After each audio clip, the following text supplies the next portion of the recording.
Gadis itu melihat seseorang sedang menindas nenek tua. Langsung saja ia melempar botol air mineralnya yang belum habis. Botol itu melayang dengan akurat, tepat mengenai sang CEO bernilai ratusan miliar. Gadis itu segera melindungi sang nenek dan berkata, "Wah, ganti orang lagi. Tampangnya sih lumayan. Kenapa nggak kerja yang benar saja, malah jadi penipu?" Aku.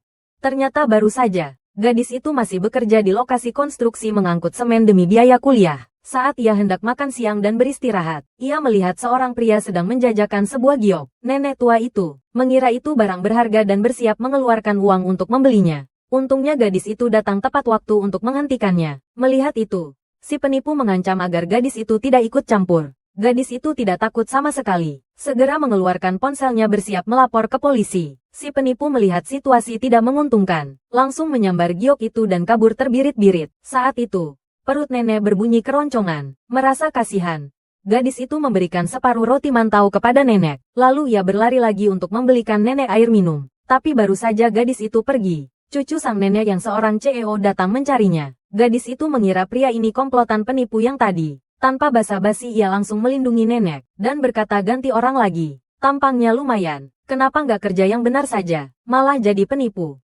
Aku. Bagian mana dari diriku yang terlihat seperti penipu? Kamu dari ujung rambut sampai ujung kaki terlihat seperti penipu. Minggir. Ini nenekku. Sekarang malah mengaku-ngaku jadi kerabat.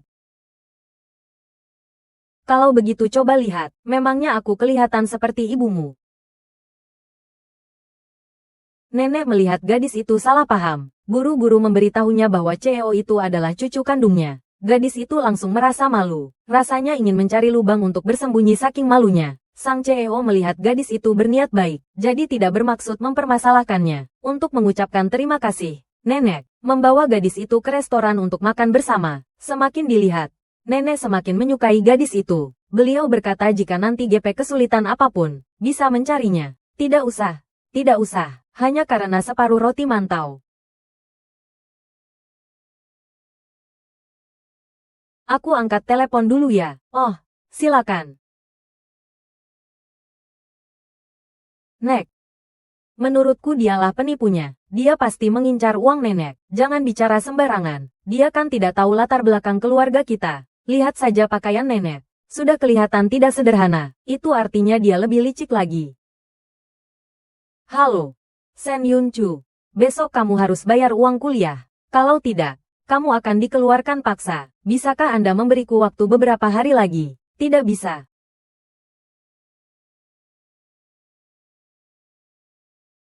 Sudah memutuskan mau pesan apa?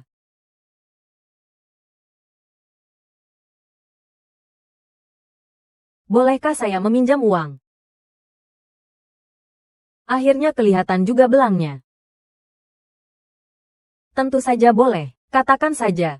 Mau berapa? Nenek akan berikan, agar gadis itu tidak berhasil. CEO itu menghentikan nenek. Ia menarik gadis itu ke samping, lalu bertanya berapa yang ia butuhkan. Katakan, mau berapa?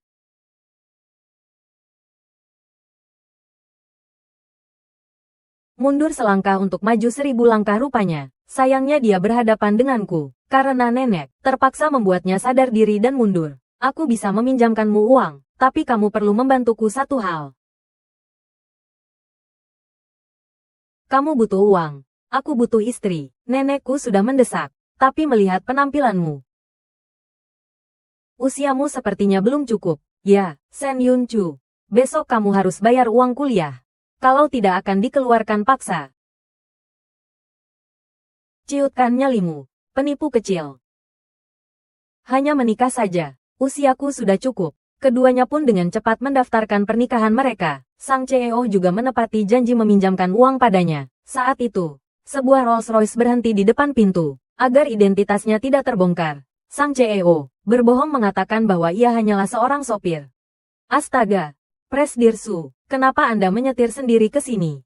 Ayo, ayo, cepat turun, biar saya yang menyetir, biar saya, cepat turun. Ayo, ayo, kamu duduk di belakang.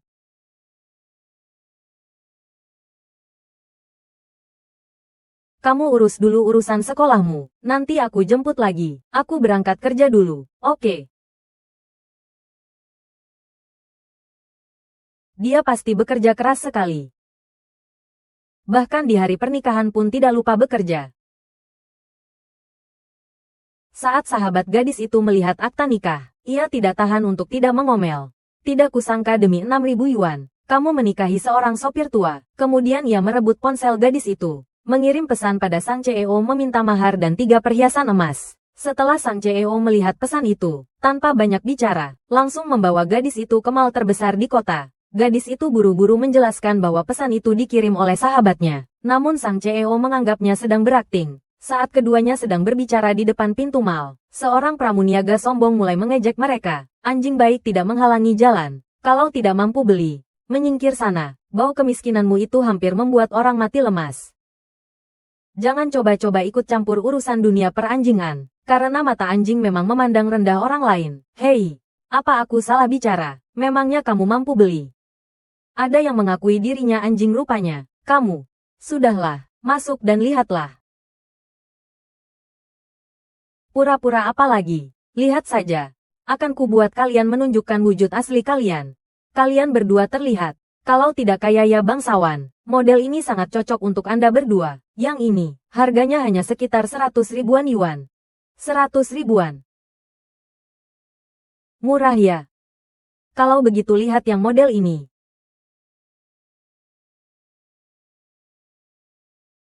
Kalau yang ini, 200 ribuan lebih yuan. Yakin mau lihat? Hei! Kalau ini sampai jatuh dan pecah, harus ganti rugi sesuai harganya loh. Letakkan. Kenapa? Takut ganti rugi ya? Tadi bukannya kamu cukup, aku jijik dengan barang yang sudah kamu sentuh. Kamu, layani di sini, baik. Anda berdua bisa melihat model kami yang ini. Pantas saja sopir CEO. Gayanya memang seperti CEO sungguhan. Dua orang udik.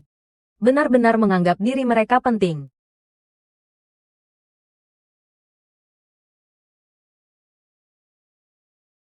Ada orang tidak mampu beli, sengaja mencari masalah di sini. Kemungkinan besar tangannya tidak bersih suka mencuri. Coba katakan, toko kita barangnya sebanyak ini. Kalau sampai ada yang hilang bagaimana?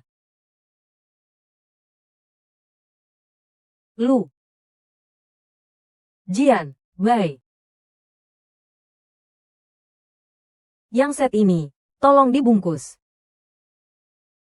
Melampiaskan amarah saja sudah cukup. Tidak perlu sampai melibatkan kita berdua.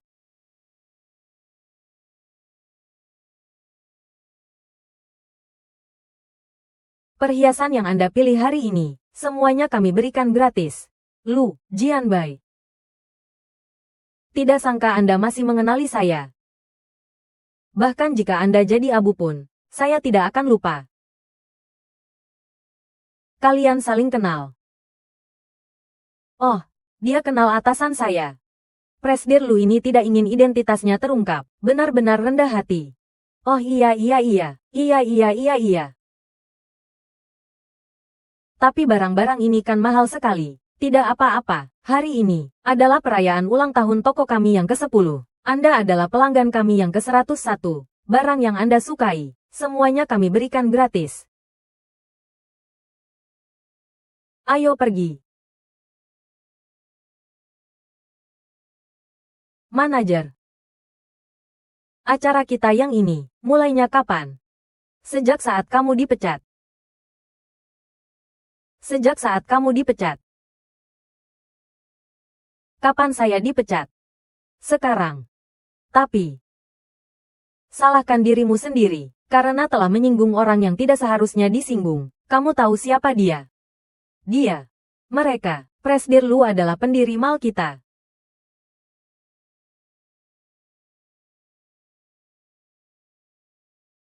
Ini.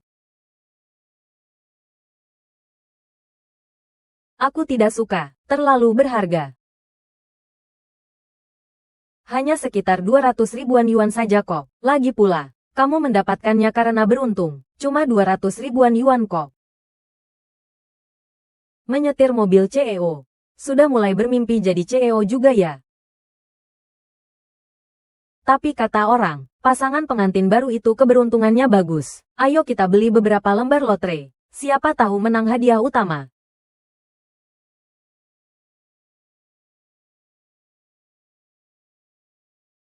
Uangnya sudah terkumpul. Sebenarnya kalau belum cukup juga tidak apa-apa. Kamu masih punya kesempatan lain. Sekolah punya satu kuota beasiswa bantuan pendidikan. Selama 3 tahun berturut-turut, kamu selalu ranking 1 di angkatan. Prestasimu sebagus ini. Memang seharusnya jadi milikmu. Terima kasih, guru. Lalu bagaimana kamu akan membalas budi? Balas saja dengan dirimu. Hahaha. Sini. Kamu. Maaf, guru. Saya punya reaksi stres akut. Tidak terlalu suka disentuh orang lain. Sen Yun Chu. Pikirkan baik-baik. Ku dengar. Orang tuamu mau menikahkanmu. Kalau begitu lebih baik menikah denganku saja. Aku bisa menjaminmu. Bisa menyelesaikan kuliah dengan lancar. Skripsi kelulusanmu akan kuberi nilai terbaik. Kalau tidak, aku sudah menikah. Mengarang saja terus. Jangan mendekat, Sen Yun Chu. Kamu harus pikirkan baik-baik. Memukul guru, itu bisa dikeluarkan dari sekolah lo.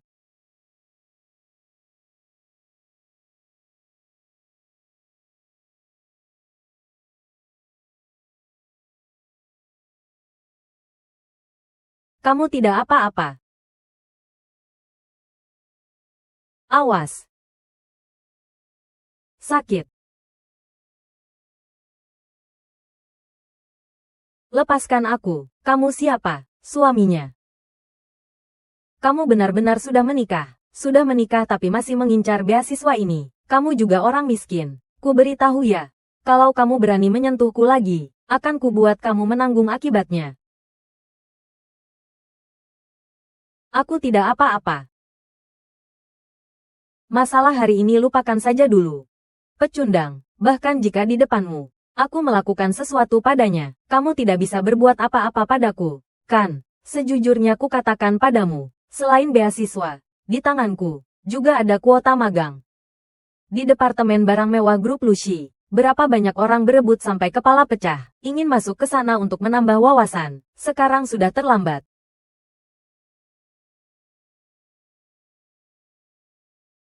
Diamlah sedikit. Satu kuota magang, apa yang bisa dibanggakan? Kamu. Fang Yonghui. Dalam 3 menit datang ke kantor Cheng Peng. Biarpun kalian memanggil kepala sekolah ke sini, memangnya bisa apa? Memangnya dia akan membela kalian? Kepala sekolah benar-benar datang. Jangan-jangan, suami Sen Yun Chu ini adalah orang besar. Tidak mungkin. Orang udik ini, bahkan pentingnya grup Lucy saja, tidak tahu. Kepala sekolah, Anda harus membelaku. Siswi ini demi mendapatkan beasiswa. Bersama suaminya menjebakku dengan penipuan. Setelah saya bongkar, dia marah karena malu, bahkan memukuliku. Lihatlah. Lihat dia memukuliku sampai seperti ini. Tidak bisa. Saya harus lapor polisi. Kamu bicara omong kosong. Jelas-jelas kamu yang melecehkanku duluan. Kepala sekolah. Saya selama 3 tahun berturut-turut adalah siswa teladan. Kuota beasiswa ini memang seharusnya milikku. Cheng Peng lah yang ingin mencari gara-gara. Suamiku hanya ingin melindungiku. Masih punya sedikit hati nurani rupanya. Kalau begitu selesaikan masalah ini. Memang seharusnya. Cepat minta maaf. Tidak bisa hanya minta maaf lalu selesai begitu saja. Ini sama saja membiarkan perilaku tidak benar. Kamu benar. Tidak bisa dianggap selesai hanya dengan minta maaf. Bagaimana kalau kamu urus saja surat skorsingmu? Cepat minta maaf. Kepala sekolah menyuruhku minta maaf pada mereka. Memangnya kenapa? Tapi kalau menunda lagi, bukan hanya skorsing saja akibatnya. Maaf. Kepala sekolah Fang, masalah seperti ini harus diselidiki dengan serius. Pasti. Orang-orang Cepat bawa orang ini pergi. Kepala sekolah. Kepala sekolah, saya sudah minta maaf. Kepala sekolah, saya salah. Kepala sekolah Fang. Kalau begitu kami tidak mengganggu lagi. Saya dan istri saya masih ada urusan lain. Shen Yun Chu. Ternyata Nyonya Lu. Guru Cheng ini benar-benar bisa membuat masalah untukku. Istri orang terkaya mau menipu demi beasiswa. Berbohong saja tidak cermat.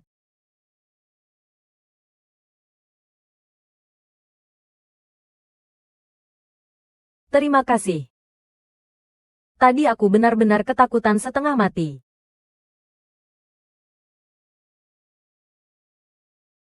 Sudah sampai.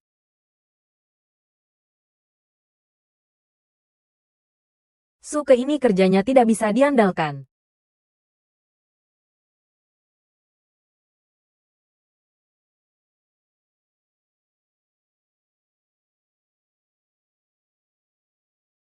Tidak tahu kuncinya ditaruh di mana. Tunggu sebentar ya.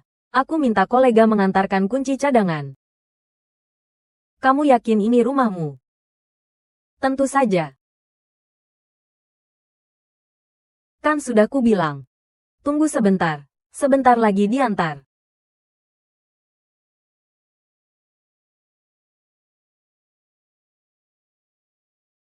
Nenek, kenapa nenek ada di sini? Bukankah nenek seharusnya di rumah? Ah, bukan. Maksudku, nenek tidak seharusnya pulang secepat ini. Cepat masuk. Cepat masuk. Semuanya. Dasar anak nakal.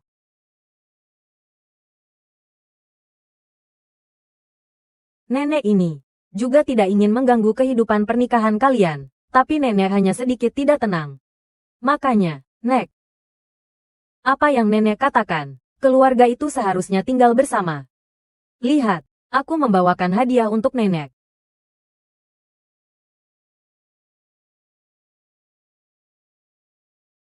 Acu ini memang anak yang baik. Pandai sekali mengambil hati dengan barang orang lain. Oh ya, sup yang nenek masak untuk kalian. Biar nenek ambilkan.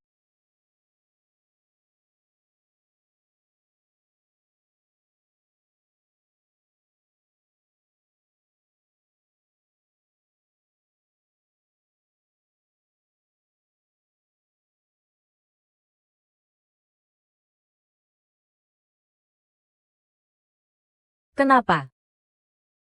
Tidak puas. Sangat puas. Ruang tamu ditambah kamar tidur ini. Pasti ada 200 meter persegi ya. Rumah di Cartier Garden City. 1 meter perseginya 100 ribuan lebih yuan. Yang ini pasti harganya puluhan juta yuan. Seharusnya aku beli rumah tua kecil yang baru saja. Jangan-jangan kamu ini Sultan tersembunyi ya? Cuma bercanda. Tapi paman. Paman. Salah bicara. Suamiku, kamu tidak perlu demi gengsi. Sampai menyewa rumah semahal ini. Bagaimana kamu tahu rumah ini bukan milikku? Aku kan tidak bodoh. Kamu bahkan tidak punya kuncinya. Masih mencari alasan dengan terbata-bata. Rumah ini kelihatannya saja sudah bukan milikmu. Iya. Rumah ini aku pinjam dari teman. Oh. Jangan-jangan bosmu ya? Ini pasti utang budi yang sangat besar. Nanti kamu harus kerja keras seperti kuda dan sapi ya. Aku tidak punya tuntutan tinggi soal rumah. Beberapa hari ini kalau ada waktu luang, aku akan mencari rumah. Kita pindah secepatnya ya. Ayo sini, cepat cicipi masakan nenek.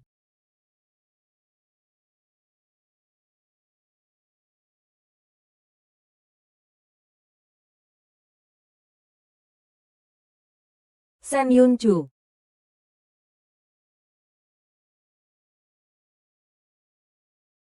Sungguh bukan aku loh. Nenek tidak mungkin kepikiran ide aneh seperti ini.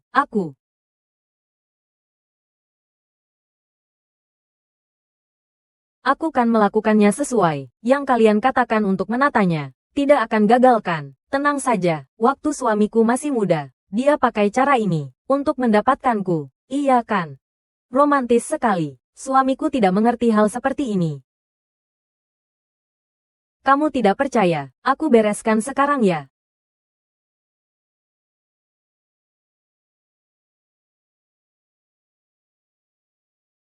Kan sudah kubilang.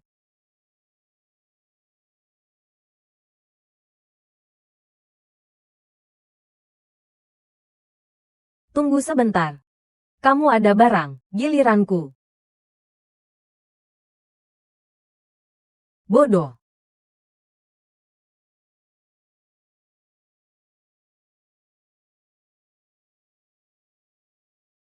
Ayo. Letakkan semua di sini. Terima kasih atas kerja kerasnya.